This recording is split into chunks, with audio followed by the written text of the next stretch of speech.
সারাদিন বাসন মাজি, ঝাড়ু দিই, রান্না করি, আবার সংসারের খবরদারি করি। মনে হয় আমি যদি সুপারম্যান হতাম তাও এত কষ্ট হতো না, কিন্তু সুপারম্যানও তো মাঝে মাঝে পার্লারে যায় না। তাই ভাবলাম হইলেও আমি সুপার ওম্যান। এবার নিজেকে একটু মমতা দিই। নিজেকে ভালোবাসার মানে নিজের যত্ন নেওয়া। তাই আজ একটু সময় দিলাম নিজেকেই। যদি পার্লারে ফেসিয়াল করতে আগে সাজতে হলে পার্লারে দৌড়াতে হতো, আবার মেকআপ শেষ না হতে হতে বাসা থেকে ফোন আসতো, কোথায় তুমি? এখন আর সেই ঝামেলা নেই, অনেক প্রোডাক্টস নিয়ে এসেছি, এবার ঘরে সাজবো রাজকন্যার মতো। আয়নার সামনে বসে মনে হয় বউ না তো সিনেমার হিরোইন। আমরা সবাই ব্যস্ত থাকি হাজারো কাজের মধ্যে, কখনো পরিবার, কখনো সংসার, কখনো আবার কাজের চাপ। সবকিছুতে নিজেকেই ভুলে যায়, কিন্তু সত্যিটা হলেও নিজেকে ভালোবাসার সবচেয়ে বড় দায়িত্ব। তাই আজ নিজের জন্য একটু সময় নিলাম,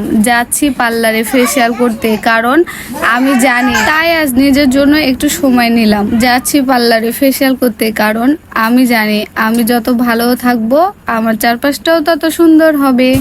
আসলে একজন মানুষ পরিপাটি না থাকলে নিজেকে কেমন জানি লাগে। তো আমার আগের লুক আর পরের লুক কেমন হয়েছে সবাই কিন্তু আমাকে কমেন্টে জানাবেন। তো আজ এই পর্যন্তই, সবাই ভালো থাকবেন, সুস্থ থাকবেন। আবারও নেক্সট ভিডিওতে দেখাবে। আল্লাহ হাফিজ বন্ধুরা।